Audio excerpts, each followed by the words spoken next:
ang talinghaga tungkol sa puno ng igos.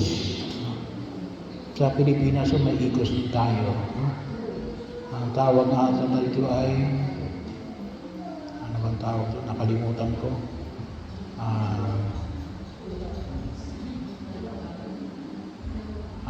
Yung po ay maliliit na bunga. Simula sa letter B, medyo nawala sa isip ko.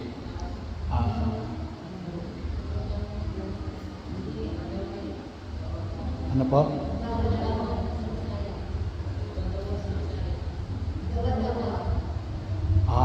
Hindi po yun ang alam ko ang term. Ang tawag doon?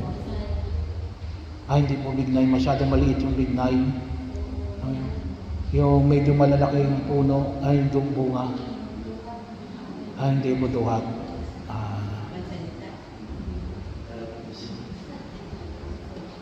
Nawala sa isip ko.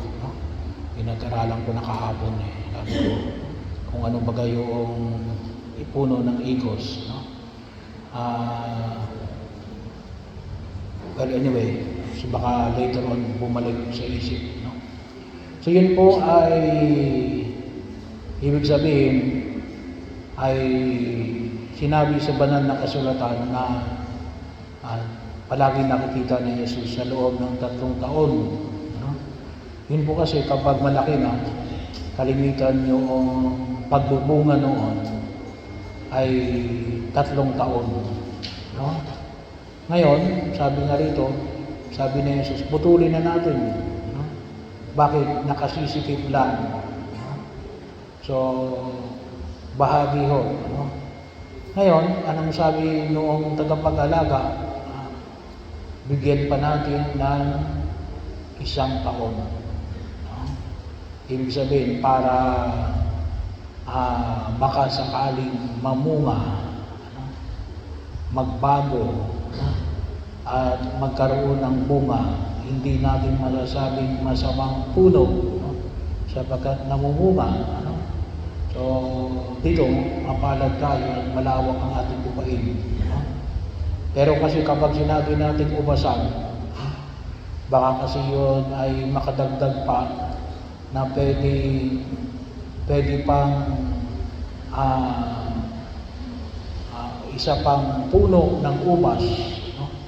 Kasi yung ubas kasi, bagaman gusto nun ay gusto rin nun ay nasisilawan ng araw.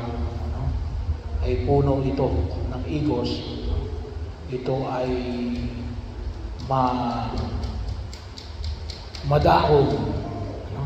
So mas maraming hindi ma-occupy para yung ubas ay tunay na mamunga ng maayos. Kaya ang unang sabi ay putulin na ito. Pero yung pinapayag na Jesus sa Ebanghelyo ngayon ay bigyan pa natin ng 1 taon. Bigyan pa natin ng 1 pagkakataon. One more chance. So ang Panginoon, kung tutusin sa ating pagkilos, nagbibigay sa atin. Kung tutusin, hindi lamang ng 1 pagkakataon, ngunit na maraming pagkakataon na magbago. Sabagat yung panyayan ay pinahayag natin sa mga pagbasa, anong sabi rito? Baka akalain natin na tayo ay nakatayo pa. Pero yung pala alin, ay tayo ay nakabulagta na. Kasi bakit? Kasi hindi tayo tumutugon sa panawagan ng poong may kapal. Kaya napakahalaga ho na makita natin na tayo inaanyayahan ng Diyos ng pagpapanibago, pagbabago at patuloy na pagpapanibago. Hindi pwedeng wala tayong bunga. Hindi pwedeng tayo na lang ay perwisyo. Hindi pwedeng tayo ay nakasisikip lang. Baka mahirap din yung siguro, masakit din sa kalooban natin, nakasisikip ka lang, palamunin ka lang. Ikaw ay tawagin natin ay mga itinuturing na pabigat sa buhay. No? Hindi ka nakatutulong. Nagiging sagabal ka para sa pag-unlad at sa pagkakaroon ng maraming bunga, katulad ng alin, upang ang mga ubas ay tunay na mamunga ng sagana. So ito yung hamon na pinapaalala sa atin ng Poong May Kapal. Ano ba tayo? Tayo baga ay katulad ng ikos na hindi namumunga? Bahagi yun ng ating pagnilay-nilayan. At tingnan natin kung bakit hindi tayo namumunga. Sana po ay yun din ang tutukan natin. Katulad nung ipinamanig nung tagapag-alaga, ay kung gagawa ng paraan upang ito ay mamunga. Anong kinakailangan? Bubungkalin. Lalagyan ng pataba. Lalagyan ng maayos na pagkilos para ito ay mamunga. Kasi bakit? Sayang. No? Sayang yung mga bagay na nakatalagaw na para sa ating pag-unlad at pagkilos, lalong-lalo na bilang mga anak ng ating Panginoong Diyos. No? Kasi ang nais na natin, anong sabi nga sa banal na kasulatan? No? Ay mamunga tayo ng sagana, no? Siksik, liglig at umaapaw. No? Bakit hindi namumunga? Yun ang epekto ng kasalanan. No? Sabi nga po natin, ito ay kasalanan ko, kaya naapektuhan na hindi ako mamunga. Kuminsan na yun, yung kasalanan ng kasambahay ko. Naapektuhan tayo kapag ang kasambahay natin ay namumuhay sa kasalanan. No? Baka hindi natin baka akala natin ay, hindi naman kayo ang naapektuhan. Hindi, naapektuhan kayo. Financially, physically, psychologically, lalong-lalo na, baka akala ng iba, yung psychological na epekto na, yung kapatid ko ay hindi maganda ang buhay. At kuminsan, financially. Kasi bakit? Kasi instead na itong pera na ito para sa akin, ibibigay ko dun sa kapatid ko na walang-wala. Ano? Kasi nakababawas. Or di kaya, sabi natin na dapat yung kapatid ko ay nakatutulong sa akin, ay hindi nakatutulong. Kasi bakit? Ay, wala siyang bunga eh. So, bahagi yun, baka akala natin, yung kasalanan ay personal lang natin. Hindi. Nakaka-apekto yun, lalong-lalo na sa pamilya. Kalimitan mo yung kwento ko rin, ang sabi ko ngayon din, may isang bata na lumapit sa akin. Mother, bakit naman ako naghihirap? Wala naman akong kasalanan. No? Hindi ako makapag-aral. Sabi ko, nasa na magulang mo? No? Ang nanay ko nasa bahay. Nasa ang tatay mo? Nagtatago. Bakit nagtatago? Nakapatay ng tao. No? So, hindi lang yung tao ito na nakapatay ng tao ang naghihirap. No? Yung buo niyang pamilya naghihirap. No? Kaya ganun ang epekto ng kasalanan. No? Pangatlo, ano pa? Yung tinatawag natin structural sin. Kaya, kumari, iniiwasan natin yung alin, yung corruption. Kasi structural sin yun eh. No? Bahagi yun. Ibig sabihin, nasa struktura na natin.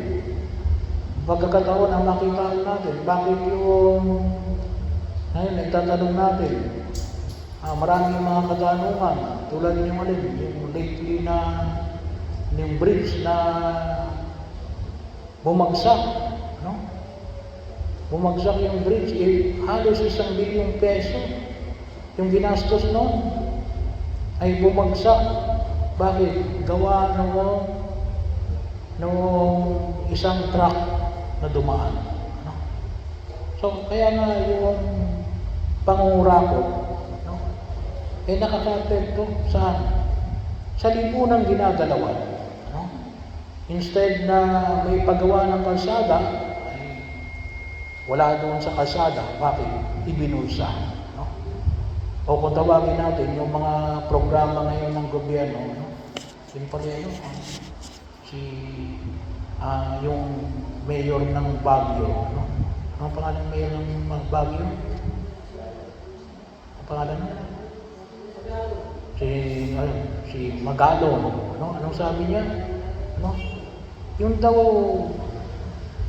yung comment niya doon sa isang lugar, yung sa kalsada lamang, yung ilaw pala nun, yung ilaw na yon, na kapag gabi umiilaw, no? Nakita niya kasi sa report, ang isa daw ay 11,000 ang isa. Pero ang talagang presyo lang ay 1,000 plus. So may kickback na 9,000. Ano? Eh, biro mo yun. So, pwede pang makapito pa, no? Nagkatulad noon na pwedeng mailagay yung kalsada, yung umiilaw na maliit na makikita niyo kung minsan. No? So, ganon, no? Ay, ngayon tayo naghihirap. No? Bakit? Kasi nga, ay may nangungurakot. Yun ang tinatawag natin structural sin. Ano?